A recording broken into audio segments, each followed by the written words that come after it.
approach we've taken to come out with the assessment, which is in Appendix 2 of this report, categorising locations on the strategic road network where we believe the level of service suggests there's more need for an earlier intervention. It's based on a range of indicators and using TfN's now comprehensive evidence base. And indicators covering things like the performance of the network, so journey time delay, the safety, indicators around the network drivers such as the planned growth in jobs and housing, which would impact on that part of the network, and the impact of the network on communities. So, air quality is a really critical issue for many communities in the north. Noise, also severance. Now, this is an evidence base we've applied at a northern level. Ultimately, if you took forward further development of schemes, you'd need to look more locally and develop that evidence further. But it gives us a view as to the relative kind of level of performance and therefore need for some intervention. Now, what I really want to put across is we're not saying all these interventions are big road schemes. It needs a thorough options appraisal. But in reality, there will be a need for some investment. TfN's promoting during the A66 in the next risk period, and that's a key east-west link. Terrible safety record in terms of killed and seriously injured, and it's in terms of strategic connectivity for freight and other transport. An upgrade of that route is critical. But for other parts of the network, as I've said already, there may be other solutions, not just road building. So I think I'll stop there. And take questions. Thank you, Chair. Please hear this, and this report is a very good report and a good in-depth report. But it does highlight exactly what I was talking about before in regard to actually road investment and making sure that we are there for the facility we've got to have that infrastructure in place for all the ambitions we've got with ports, logistics, free ports, everything like that. It's important that we have this road investment strategy in place.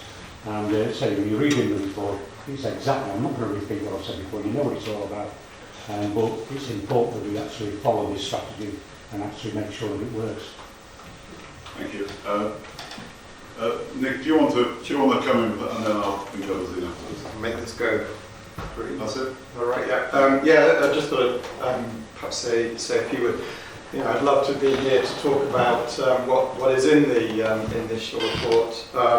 We were hoping, we were hoping for a grid slot in the next few weeks because it's quite critical we can get those 3 reports that were mentioned out ahead of the period around the local elections. Otherwise, they may slip. The reports are ready to be published, and because of the long relationship we've had with yourselves, there won't be anything particularly new. You're probably very aware of what's in the initial report and the route strategies for the North, and we're in a similar position with the other sort of national transport bodies.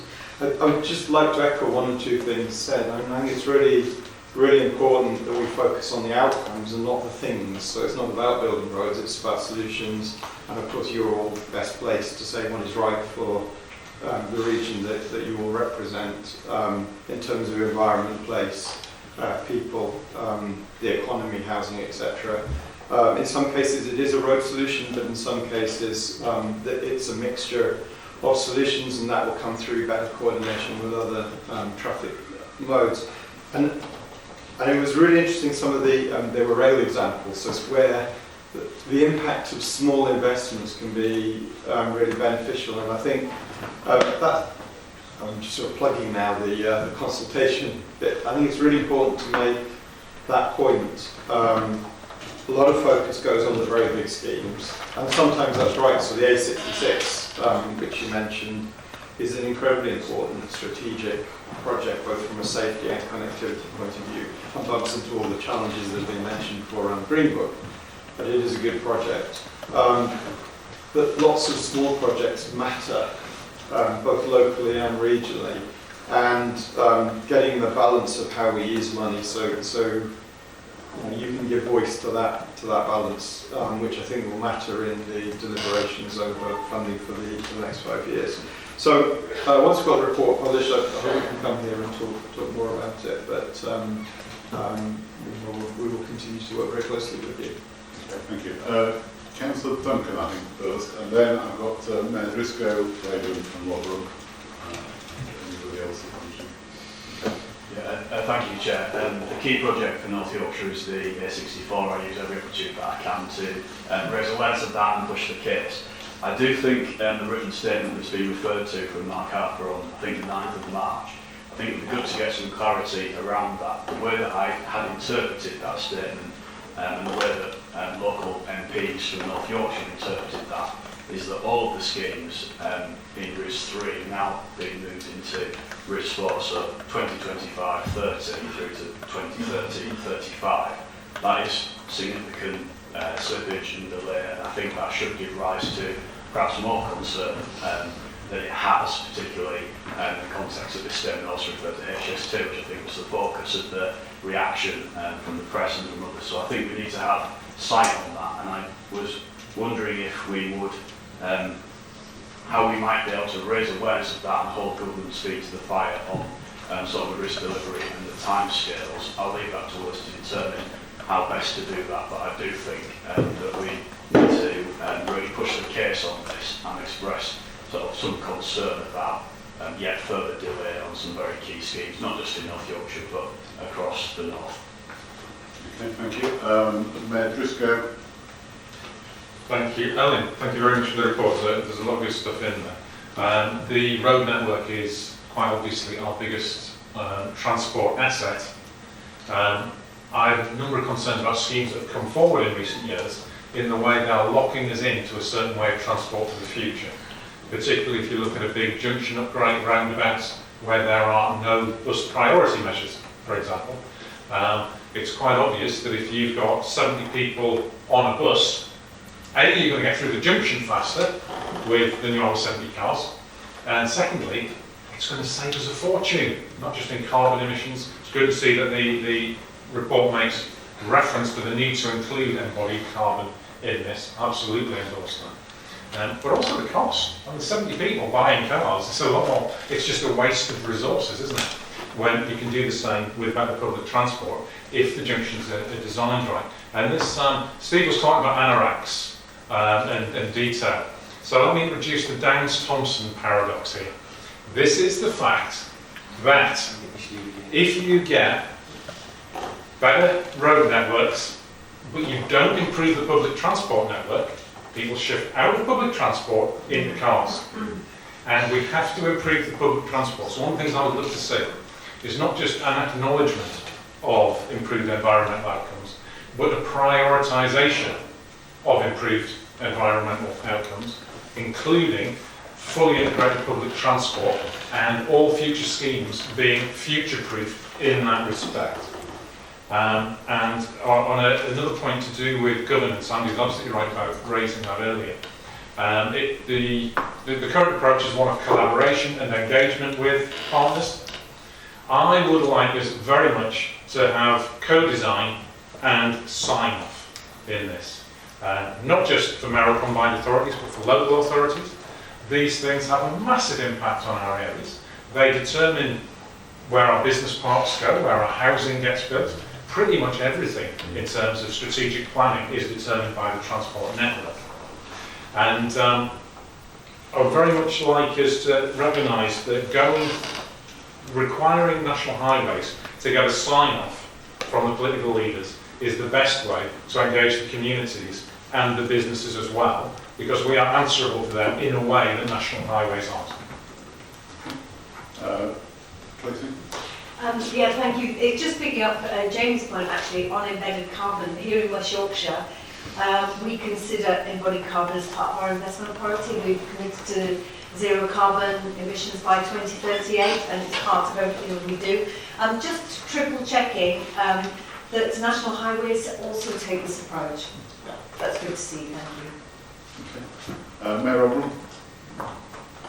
Thanks, Chair. Nick started by saying it's not just about road building, which it should be. And it actually says in the documents of the 3.1 that investments on the SRN should therefore seek first to optimise the function of the existing road for road users. I bet everybody, I don't have a car anymore, but I've been in cars. You're sitting on a traffic light, set the traffic lights, and there's no traffic coming across at all, but you're stuck on red. And so smart traffic lights is the way forward in modelling whole cities and city regions. Just to let you know, when I was over in Nippon, Alison Young have done a way in which you can model whole city traffic movements. So that's something that we'd be really interested in. So I'm not somebody who supports investments just in roads, because I don't believe you can build your way out of the traffic problems that we've got. We need modal shift, and we need active travel to be a fundamental part of that. But if it's investment in getting more capacity out of what we've currently got, thereby alleviating some of the problems of the congestion that's caused and the dirty air that cause sitting that traffic lights unnecessarily, yes, we'd support stuff like that. And this is something that we need to think about in the future. If we don't do this now, I mean, we try to persuade people for the greater good to get out of cars because of internal combustion engines, but we're going to move away from dirty congestion to clean congestion. It's going to be electric cars, but they're going to be still stalled and you're not going to be able to get around. So it's the transport infrastructure that we need to do something with. So very supportive if we could do that. On the last point, on 3.14, 88% of freight movements are by road.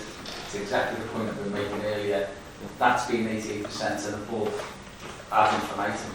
We need to do something fundamental to address the cost of putting more freight onto rail, and that's where we need government intervention. Louise? Yeah, I was just... Green, thank you. I was just picking up on everything people have said, and one of the things we're asked to do is note comments from scrutiny. Now, I am noting the comments from scrutiny. It says not currently in scope. But how can we take all of those things forward? Because scrutiny have actually just said what we've all just said, and it's rather than noting, can we do something a bit more proactive and take them forward or something? I just think we need to be doing that rather than just noting it. So that's my observation. Michael? Thank you.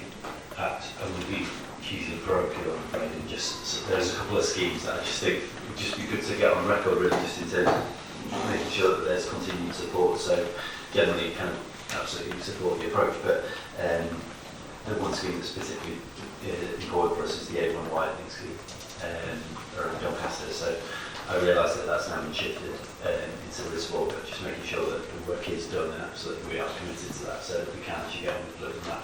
And then there are some smaller scale improvements, not least around Woodhead, to improve the connectivity between South Yorkshire and Greater Manchester, and just really would appreciate kind of as much movement on those as possible. Okay, thank you.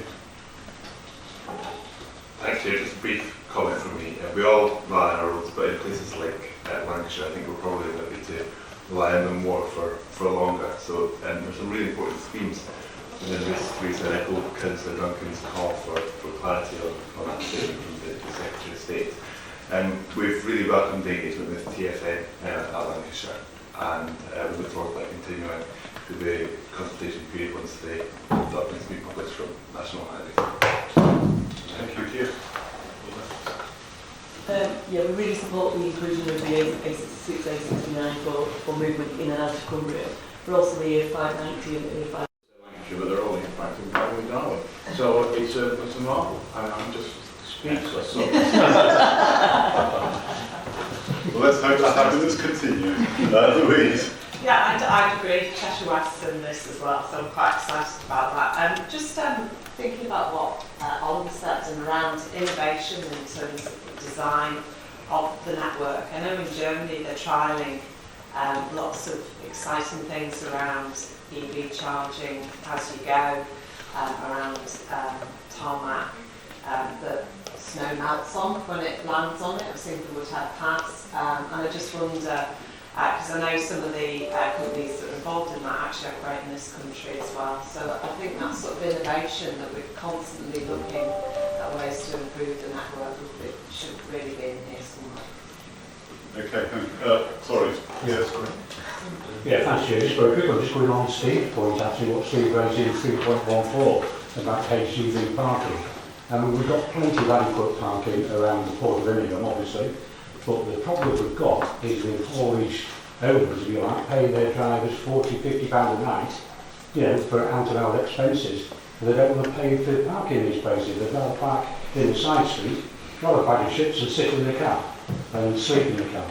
And then we've got to clear the mess up afterwards. And that's the problem we've got. So we do have appropriate, you know, and adequate parking facilities, but it's getting the message over to haulage operators, you know, that they've got to do their part as well. Okay, Owen, do you want to... Yes, I'll come back, won't necessarily respond to every point, but I mean, that's really, really helpful feedback, and you know, we'll take all of that on board. Just to be, in terms of Louise's point on scrutiny fed back, absolutely we'll take note of, we have already taken note of that in terms of developing this work, but we'll continue to do that as we engage with National Highways and the Department of Transport and trying, you know, in influencing what comes forward.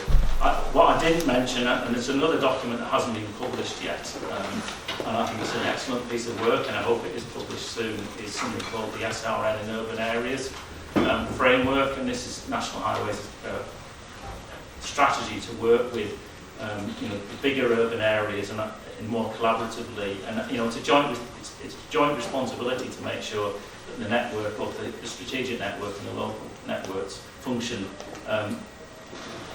more efficiently and deliver better outcomes. I know I'd like to see that come out soon, and TfN will support that work once it is published and support our partners in doing that. So I think that picks up on some of the points around integration and collaboration.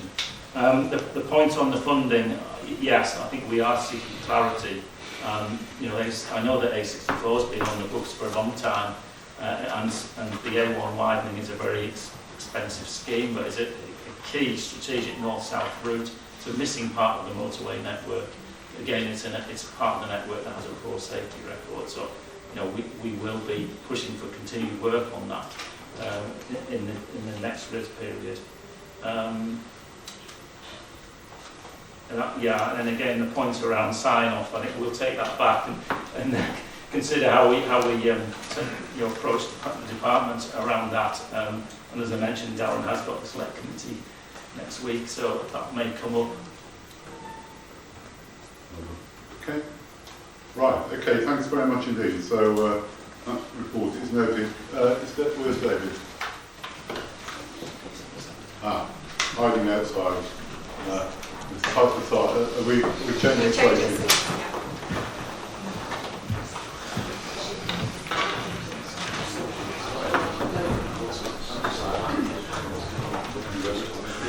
David, you're the lead on this. You want to take us through the way you think we are on what progress we're making? Yeah, thanks, Chair. So this is, we're asking the board to endorse the NPR co-sponsor MOU, as we're calling it now. I think just to highlight in the report, it does highlight the announcement that was made around phase 2A on HS2, which obviously does have an impact on the north. We have spoken to Nick Bisson at the department just this week and confirmed what we've put in the report, that there isn't any change to the NPR programme as a result of that change to phase 2A. So the co-sponsorship agreement in front of you flows from the IRP and the change to DfT taking on financing of NPR. What it doesn't do is change the board's position in any way on backing NPR in full, with the Leamside line, direct line via Bradford, and all of the other routes in there. It doesn't affect our ability to make statutory advice at any point on NPR, as we have done in the past. What it does is give us influence over NPR, including not only the new and upgraded lines, but also on what's referred to in the document on dependencies. So that includes HS2 2B, it includes East Coast Main Line, and of course Trans-Pennine Route upgrade as well. It brings some resources to TfN, We've got a team in place now within my rail team to manage that co-sponsorship. One of the key things that they are going to be doing is working with you as partners and providing you with the information you need about HS2 by also working very closely with DFT, and my team met the DFT team just last week on that. So the overall approval for this arrangement was actually given by the board, I think a year ago, last March. What you've got in front of you is the agreement that flows from that now. And the other point to mention actually on the partner side of things is there is an officer level board that supports this co-sponsorship arrangement. It's a bit like the Rail North Partnership Board, and through our exec board discussions, Ben Still from West Yorkshire is going to take up that partner representation on that board, so it'll be two TFN officers plus a partner representative to give that balance there. So the board's been asked to endorse the MOU today. Mayor Rayburn, then Andy. Thank you. So when TFM was a co-client, you really engaged with our officers, and I'm hoping that is going to continue. It was incredibly helpful. And obviously it's a new arrangement, so we have to have new processes in place. We know that obviously with a voice around the table, it's going to be a better project for it. Also, can we ask that the revised strategic outline business case is shared with us confidentially? When available, of course, as with earlier versions. It's the best hope we have of making sure the supporting case is as robust as possible. Andy?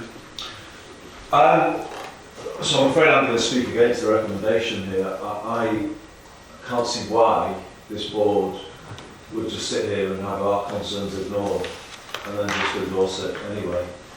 Why would we do that? Because the points we raised, Chair, back in July 22 were really reasonable. It was about TFN having a strong role in relation to dependent projects like TRU and HS2. That we can see, like the point I made earlier, we can see the connectivity between planning for NPR and the wider transport picture in our regions. The point that Jamie was making about roads before, the place-based perspective. Why would we just be slowly sidelined from this? We were a co-client and now we're being ignored. And in my notes it says that papers are being withheld at the sponsor board that are available to ministers. And therefore it's clear, isn't it, what's happening here? We have a different view of NPR than the government, and therefore we're being slowly sidelined. I'm sorry, but NPR is more important, I guess, to many of us than HS2. It's a critical scheme. The ambitions of the north of England for at least a century, probably more, are bound up in the final version of NPR that we get. If we just quietly let our voices be silent, we are letting down future generations of people in the north of England. So I'm afraid, if our points have been taken on board and there was a kind of sense of we're being listened to, I would probably reluctantly accept this. I didn't like the idea we were going down to a co-sponsor from a co-client. However, if that's was the direction, there's only so much you can argue against. But if we're just being ignored, well, I'm sorry, that puts me in a different position. NPR is too important for that process of slowly shunting us into the silence to happen. So I'm on this basis, I'm afraid I'm not content to endorse an agreement an arrangement we said only 7 months ago that wasn't in the right shape. I'm afraid to say. Okay. Steve. Chair, I'm genuinely concerned about this, and it's because, and again, without rehashing previous problems that we've had at this level, I quite clearly identified problems that the government would impose on the Liverpool City region with a blockade, because they decided that the best way in which they could afford the leg between Liverpool going through Warrington to Manchester was to use Fiddler's Ferry power station rail infrastructure, which would have meant a detriment of between 2 and 3 years to the economy of Liverpool specifically, and the visitor economy especially, over, you know, however that long that extended period was. And the government have a very different view of what's in the best interest to our area than we do. We evidence-based this, so it's not finger in the air. We can tell you exactly, and I'm sure that if Nick was here, I know he's not, but Nick can tell you that we've put this forward to him in clear terms. It would cost potentially tens, if not hundreds of millions of pounds to us as an economy for very little benefit. So why would we support something like that? Now, if the government had showed genuine intent to work collaboratively, then we'd say, of course, we like being a co-sponsors like a road lines, that might be the way forward, but they haven't. And I fear that this is a mechanism to water down our limited powers, if you like, that we had, to hold government to account, so that the government can ride roughshod over us. And I just want to accept that on behalf of our area, and I don't think anybody should really. Rob, do you want to come in? Just a point going to make is that it's not the first time the department has entered into co-sponsorship arrangements, a bit of a Crossrail, I think.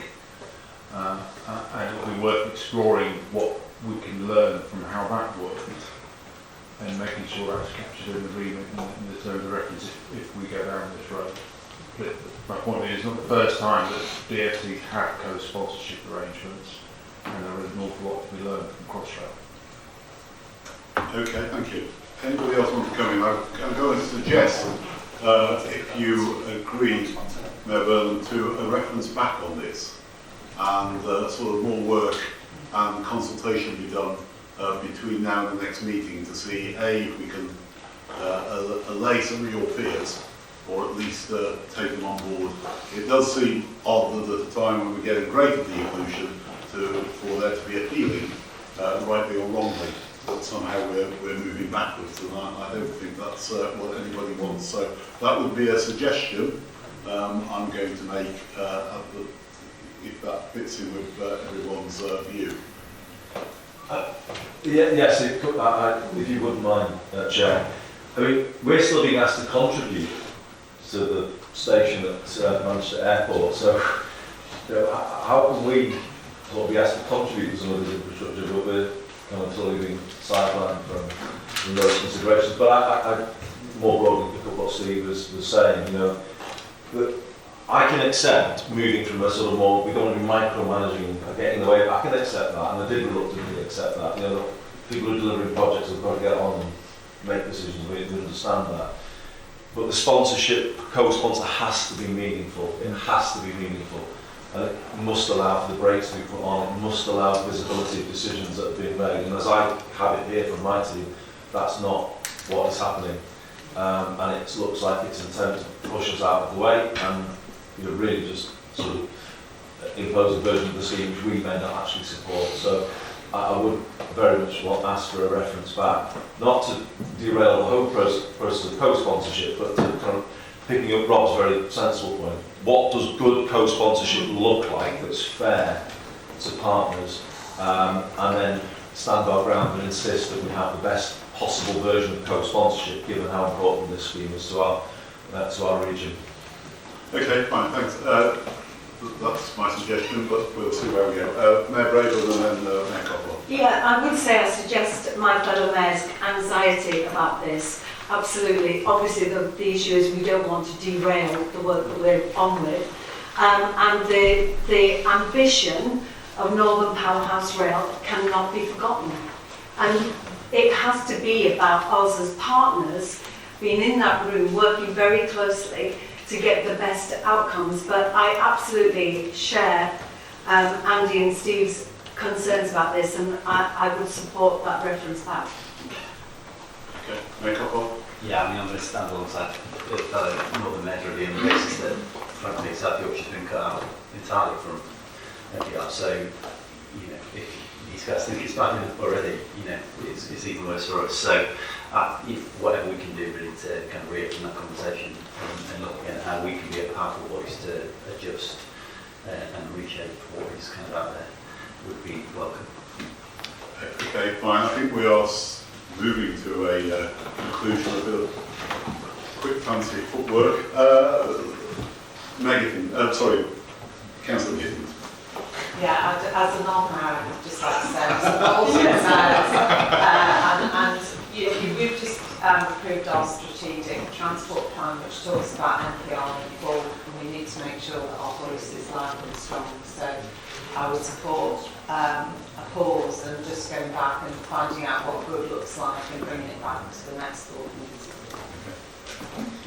Thank you. Yeah, just to endorse everything that Andy said, particularly about the sensible approach, and my colleagues, mayors or otherwise, that unless we're actually genuinely involved in shaping this, we're not going to get optimal results. We know that. To echo all those points, NPR, through this committee, we got to the point of having the Leamside line as the preferred option in NPR and full. In the integrated road plan, it effectively disappeared. There was a claim that we would get it in our future devolution deal, that's not in there. And if what I'm hearing from Andy about being ignored is in there, it doesn't fill me with a great deal of confidence. Okay, well I think, sorry, Peter, sorry. Thanks, Chair. Just wanted to say, colleagues from the LEPs are here. I think we support that view, do we? Mayor Burnham's. So I just want it to be recorded, really. This is a unanimous view of business as well as political confidence. Okay, well, sorry. Hi, Helen Simpson, I chair the York and North Yorkshire. Yes, there has been much conversation amongst the LEPs as well, and I think we would want to stand alongside the mayors. Okay, well look, what we'll do is we'll take this back and we'll have a fuller report after some consultation as well with various your officers as well, to see if we can allay some of the fears that have been expressed, and we'll bring it back to the next meeting. David? Yeah, I think what I had well, Chair, is not stepping away from the process, because that does give us access to the information about what's happening with the SOBC, for example, but we want to come back to the agreement and do some work to understand particularly what the concerns are, what good would look like in terms of that formal agreement. Okay, does that meet everyone's general agreement? I get that impression that is the case. Okay, David, we're back as well. What we have seen and detected, started to see, is some reduction in on-the-day cancellations that passengers see. They come down from 12% around Christmas time to something like 7%. We have seen some improvements in the last few days and weeks as well, but that's fairly early days, and of course we've got the Trampan route upgrade works ongoing, which means they are running fewer services. So we'll continue to monitor that very, very closely. I think the TRU work is, as we say, as I said, in progress. Some really major work going on at Staley Bridge at the moment, which is the reason that line is blocked, preparing the way for electrification and simplifying the layout. So it's actually good to see that work happening. It's on track for completion on the 6th of April. I know there were some issues with some of the replacement buses earlier on, but I do know the industry has stepped up and made some improvements on that, because clearly we've got a lot of blockades to go over the next few years. Just a brief update on strikes. I think people will have seen in the media, we had the Network Rail RMT strikes suspended, and then just in the last day that's happened on the train operator strikes. I think we're just waiting to understand from the train operators whether they can run full service next week, but hopefully they'll be able to step that back up. And back to the report, Section 3.4 gives feedback on the TP plan. Key things from the Rail North Committee were contractualising the plan so that there is accountability there, having some measurable milestones and compensation for passengers, but with a real focus on winning back some of that demand that has inevitably been lost over the last year or so. Other things reported were the Manchester Task Force update. Just to highlight, through the Rail North Committee we are planning to update our statutory advice, so that will be a real opportunity for committee and then board to have a say on what we need out of that in the future and update the previous advice we had. So that will come through in June to the Rail North Committee. We had an update on the East Coast Main Line, and of course, same position on the Leeds area study terms of reference, obviously expressing our concern that hasn't happened yet. We are told that is progressing within the Department of Treasury, but of course it hasn't been finalised yet. We stand ready to engage with that, of course, as soon as that is finalised and out. And then finally, the committee approved the creation of the North West Regional Business Unit, which is something we can do through the current arrangements of rail reform as a kind of early win. I think it does fit well with the Greater Manchester Trailblazer. It also fits well with what's happened in the North East and what may happen potentially in the Yorkshire and eastern part of the North. So this is absolutely something we can do, get on with rail reform and give greater local input and accountability ahead of Great British Railways being stood up. So the recommendations are, you asked to endorse the TPE feedback that the committee made and also endorse that early implementation of rail reform as highlighted in the report. Thanks, Chair. Mayor Brendan. Thank you for that. So I do agree with the TFN's position. It was agreed at Rail North Committee on the 15th of November and endorsed at our board in December that a single operator in the North that delivers economies of scale is the way forward. And I would suppose that that means that we agree that TPE should be merged with Northern under the operator of last resort.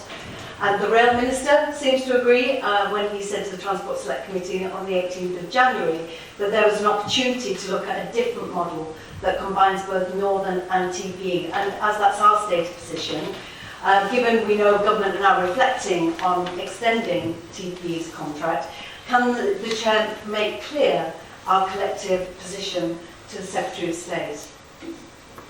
Okay, right, I've got Mayor Coppard and then Mayor Burnham. Thank you. Mayor Briscoe.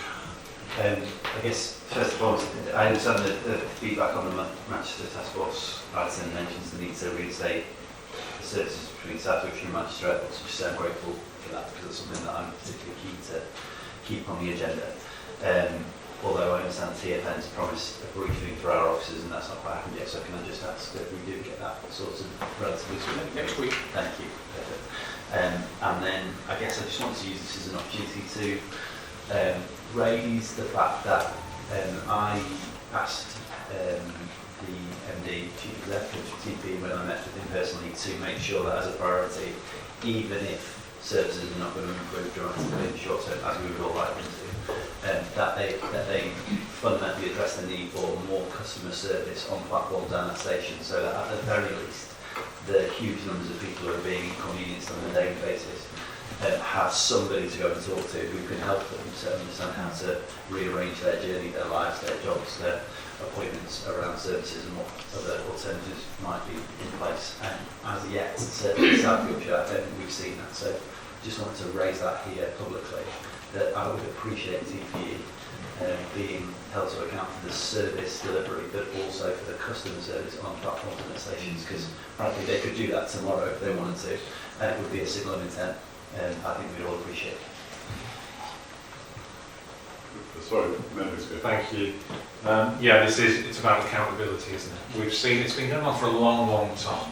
As we discussed at the Rail North Committee most recently, the current plan that TPE advanced, eventually after a number of months, was to say that we would like the franchise, but we will fail to deliver the standard that's required. Now, as a mayor, as local authority leaders, as business leaders, who would contract something out to someone who said in advance they were going to fail?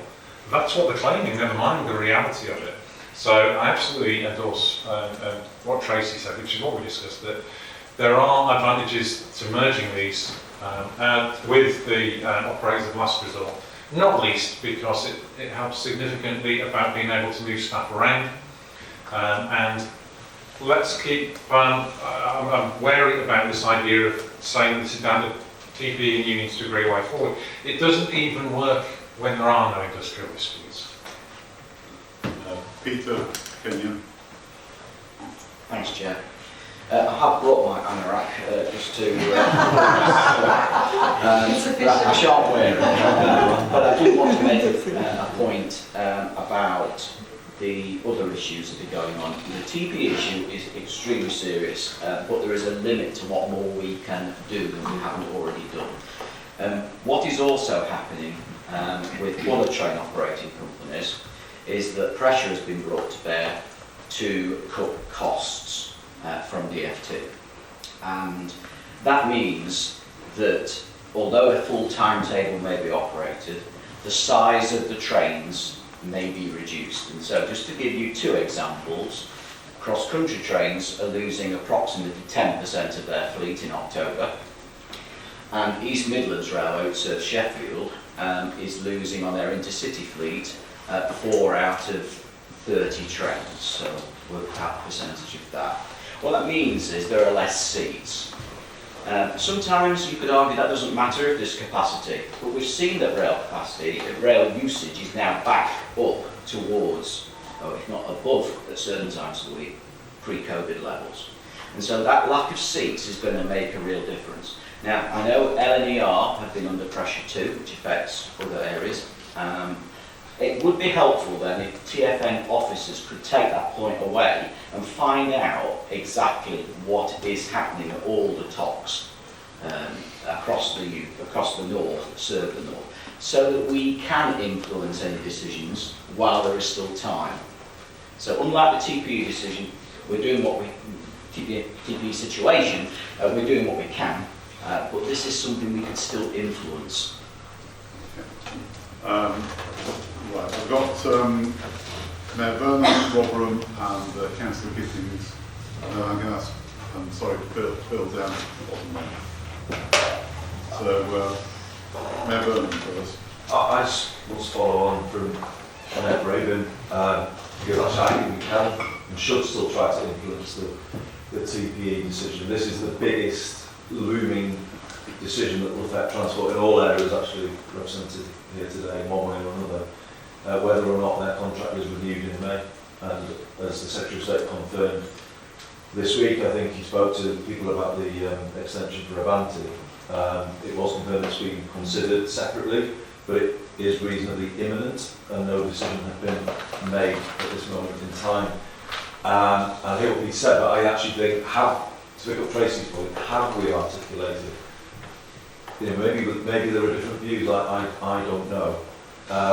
But I am definitely of the view that a fresh start is needed on TPE, because the plan that was presented to us at the Rail North Committee, there was a recovery plan from TPE. I'm not knocking all of it, but basically it was a recovery plan that says that there will be cancellations at a high level all of this year.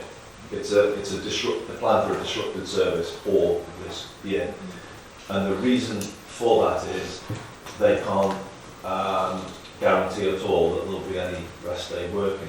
Now, when I've looked into this more, because often it's presented, Chair, as though it's just an industrial action issue and it's been withdrawn in a sort of fairly spiteful way. It's just not the case. There are multiple outstanding disputes between trade union colleagues and the operator.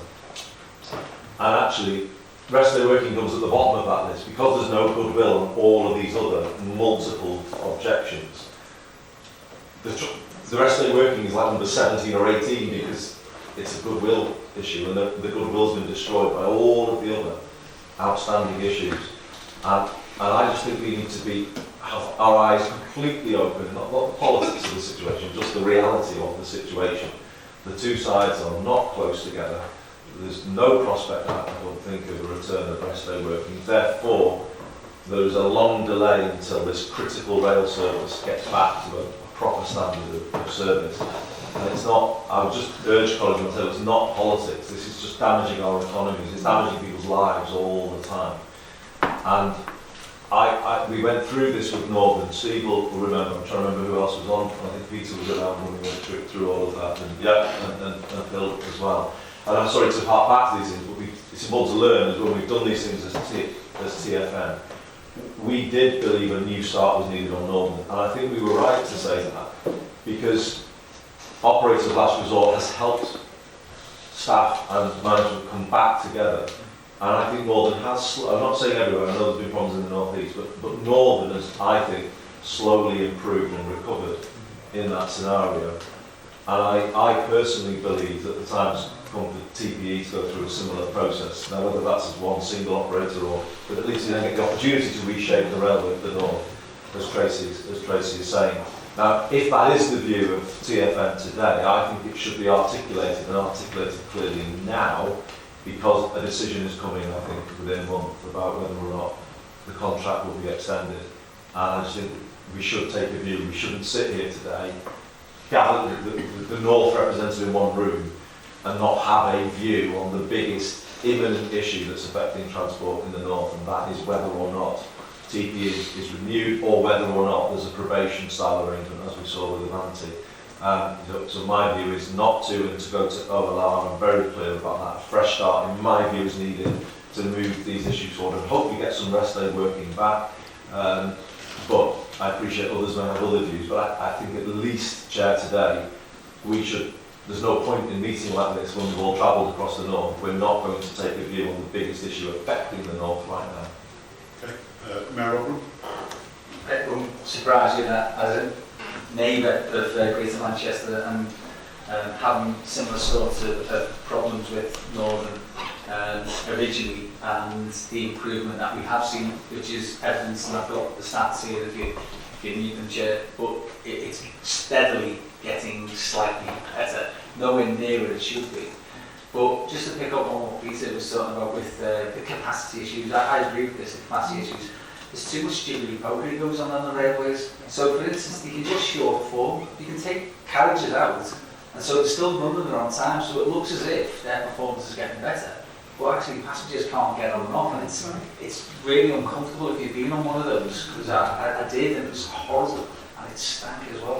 But the whole thing is an uncomfortable experience. We're trying to persuade more people to get onto trains, we're turning them off, and they jump in cars. I jumped in a car today to come here, like a car, by the way, but I'm still jumped in a car though. I mean, is that what we want? So you can imagine my anxiety. We've got 3 of the biggest events that will happen in this country over the next few months. We've got the Grand National, then we've got Eurovision, and then we've got the Open Golf Championship. And I don't know whether people are going to be able to get in and out of Liverpool.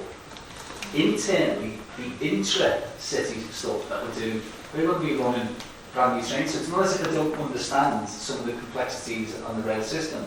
We've introduced new trains. We've not had industrial action for more than 5 years. And that's because we spoke to the unions, we spoke to the train operating company, we got them around the table. We didn't have industrial action. So there is a way forward in which you can try to improve things. But the final point is Andy's point about goodwill. What I suggest is, in your own areas, go back and speak to some people who are involved in this. They feel really, really put on, done to, disappointed, devastated, whatever, about the way this has gone ahead. This could have been resolved, and this is politics, because it could have had a resolution, and I know it could have had a resolution, because I resolved ours. Okay, Phil? Similar but different. There's a service that I guess many people will know about, called the Dales Rail, and this is a service that's run for years, links Blackpool to Preston, to Blackburn, to Carlisle, on summer Sundays. It's a hikers and ramblers train. To me, it's almost like the train of the future. The reason I'm mentioning it is because it's been scrapped for 2023. And I mean, I raised the point because do we know? And if we don't know, can we? And can we? Because it is just so counterintuitive. It's precisely what we've all been talking about: decarbonisation and stuff like this. A couple of hundred people get on it. The way that it works is it stops in everywhere in the Yorkshire Dales. You get off where you want to get off, and you get back on again someplace else. So if you want to walk from A to B, you judge. So it strikes me as being the future.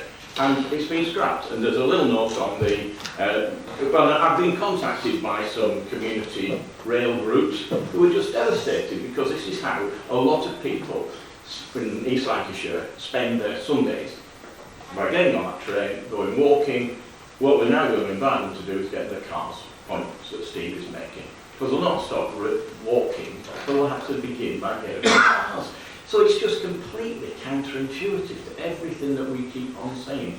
So if we do know about it, does somebody want to tell me like why? And if we don't know, is there anything we can do to understand really why it's happened?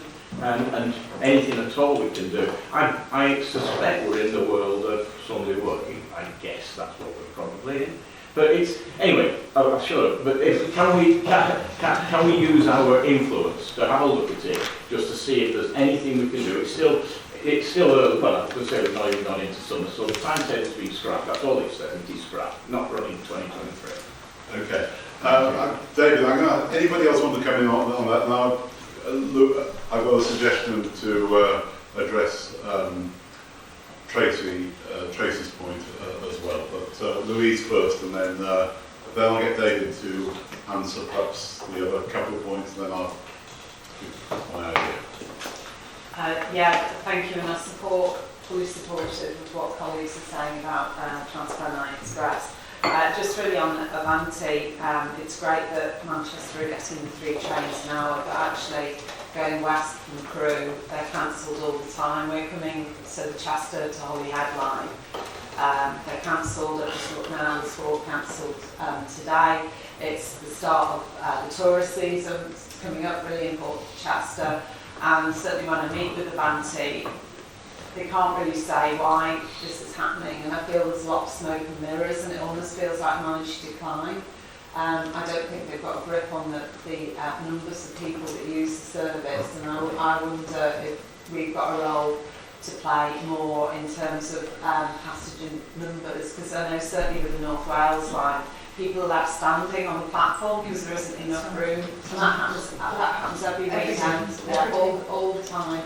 And it's outrageous, and it is turning people off. So I think our voice needs to be collectively really strong. I support Phil with that service on Sunday. That is important for local economy in the rural areas of the north, and we can't just sort of ignore all of this. So support what everyone's saying, but I just think we need to think all clearly about our role in terms of the evidence that we can produce. Yeah, I'll address the Dales Rail point, and then I'll make a couple of other points, and then you want to kind of suggest a way forward, Chair. On Dales Rail, I think in many ways this encapsulates the problems we've got on the rails, to be honest. Sundays is the biggest road back day after COVID in the north. Yet, the reason this isn't running, it hasn't run reliably for about 3 years, I think, in any shape or form. Northern can't resource it because Sundays aren't in the working week. Obviously, Northern are part of OLR. That is a change that they've not been able to make yet, saying it's part of the wider workforce reform. So, if it was in the timetable, it wouldn't run reliably until that fundamental issue is sorted. Now, we are involved in Lancashire. Are involved in make sure your authorities involved in discussions about what could be done in future years to make this a more sustainable service. So I'll make sure you're plugged into that. But that's the reason it isn't running, because it just can't be resourced reliably. The other point I was going to make, because the question was asked about TPE and the single contract. We did take that position going back to the original franchises, and we put evidence around why we thought having a single franchise for the North was the best. We did also reiterate that in the summer as part of the legislation consultation for Great British Railways in the kind of longer term. We made that point again. We haven't articulated it specifically on the sort of current forthcoming decision explicitly. So I think if that is the position of the board, then that would be helpful. Mervyn made the point about all the other kind of industrial relations disputes. I can say they are, as far as I know, in the action plan. There is an acknowledgement that they need addressing. And Sundays again on TPE. We talk about the weekday service, but Sunday service has been vastly reduced for a year or more because of another industrial dispute. So all these things are in the plan. So I guess whoever operates this is going to inherit that plan and have to kind of make progress on all those things. So that was all in sledge. Chair, can I just respond very, very briefly? Well, I think if Anti and TPE are related here on, because it's the same company. I think I was going to pick up some James, and I think this is a really important point, because we've got problems on both, which says something about the organisation that's running these franchises.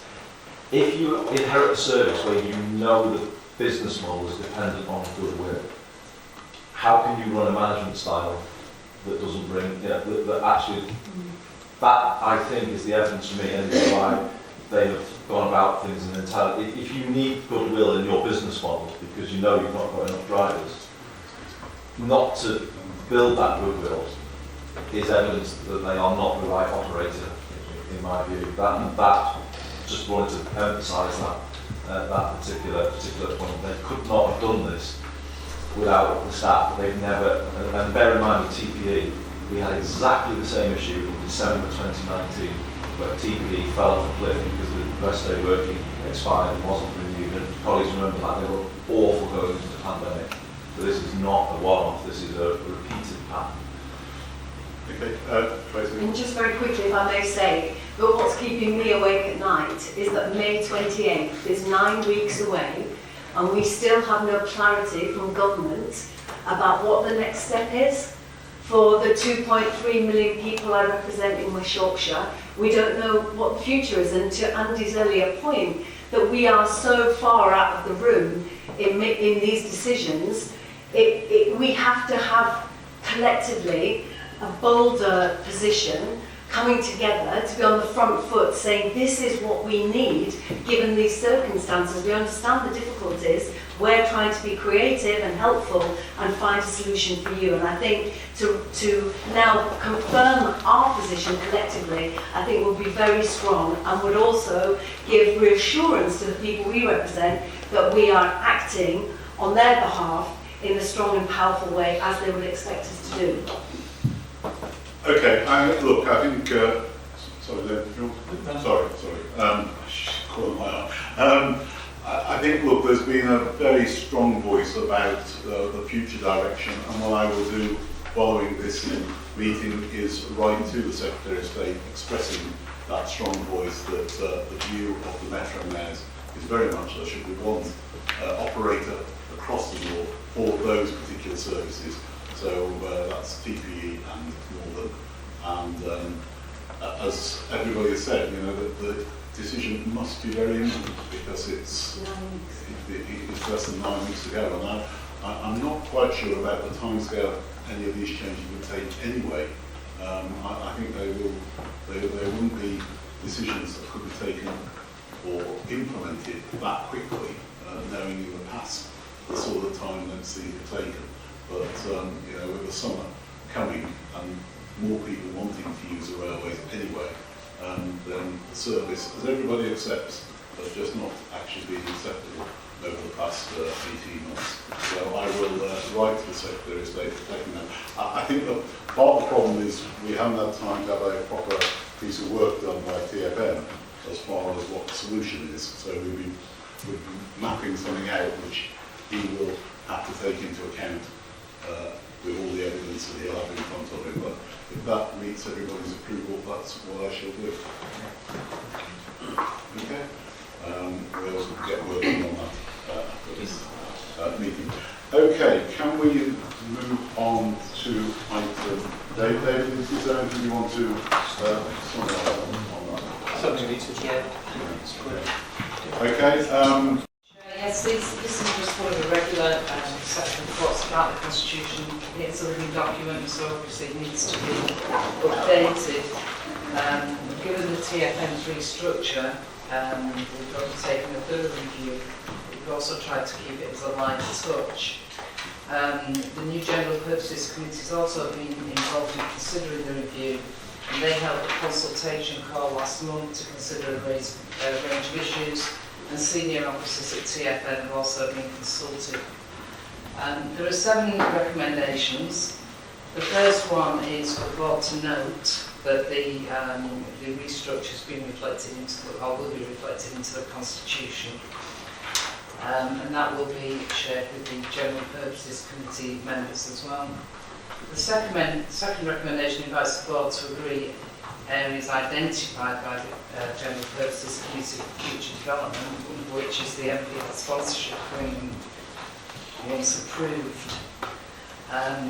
Obviously, subject to this approval, more work will be done to develop these areas. The third recommendation is to approve an extension to the delegated power of the monitoring officer. This would be in consultation with the Chief Executive, so that it will enable future officers a slightly wider opportunity to make relatively minor improvements to the operational aspects of the Constitution. This is avoid having to go back to the board for approval each and every time, which is basically stated in the Constitution if this delegation wasn't agreed. General Purposes Committee were content with this, and they've recommended that this is approved. The fourth recommendation, and this may require a vote, is that the board extends the membership of the partnership board to include one representative to be selected by the constituent authorities from its directors of public health and one representative of the Northern Chambers of Commerce. The General Purposes Committee considered both these measures would help to further enrich debates. As I say, it needs to be noted that if this can't be agreed unanimously, we will need a super majority for such a change, and that's a simple majority of voting members presently voting, who together hold at least 75% of the weighted vote. The fifth recommendation relates to the process for selecting independent person or an independent person as defined by the Localism Act. And this is in relation to any future disciplinary action against statutory officers. TFN does have a legally compliant process outlined in the Constitution, but from a practical perspective, it does not go as far as to set out how selection would be approached in TFN's unique circumstances. The recommendation is therefore that an alphabetical order method be adopted until two suitable independent persons could be sourced. The sixth recommendation relates to the proposed extending terms of reference of the General Purposes Committee. This has arisen because of difficulties that have been encountered in relation to appointing Section 151 officer role. Only the board can lawfully appoint the head of trade service, but there is a choice available for the other two statutory officers. The rationale for the change is that whilst in ordinary circumstances all three would still be appointed by the full board, but in the hopefully rare event of another difficulty in convening an in-person meeting, there would be an opportunity for the General Purposes Committee to make the appointment of the 151 officer or the monitoring officer following appropriate consultation. This would only happen if it was absolutely necessary. Obviously, if, as is hoped, the legislation is in future amended to allow for TFN wider powers to choose when it holds fully virtually meetings, this may become irrelevant. The seventh recommendation is to approve the widening of the eligibility of the 6 elected members' seats on Audit and Governance Committee. This would help to ensure that the committee is quorate. The regulations which establish TFN do not stipulate that the Audit and Governance members have to be board members. This was a matter of choice for TFN at the time. This recommendation is obviously designed to widen the pool of eligible members and minimise future quality issues, and also to help widen the range of background experience and skills available to the committee and Transport for the North generally. So that's the report and the outline of the 7 recommendations, Chair. Has anybody got any problems with any of those recommendations? Peter?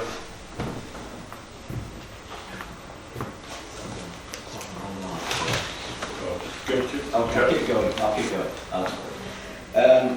I I was on that general purpose committee. That's a very fair representation of everything that was said and agreed, so that's fine. There's just one little area, which was that at item 3.9, we were talking about the LEPs, and it was the result of the LEP review going on in government at the time of that meeting.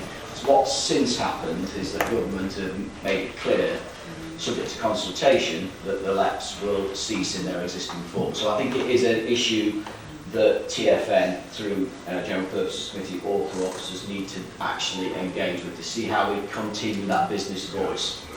Okay. Now, I think we're very keen to ensure that does continue. I don't think that stops us approving these today, No, but that's certainly the way forward. Okay? I take it that everyone agrees on that. Right, the next item is the risk register. Oh. Yeah, just a very quick update, Chair. The board will be aware that the review of risk management and risk management strategies is delegated to the AMG committee, but as part of the strategy, a report is brought back to the board twice yearly, which will be enlarged and set over broadly.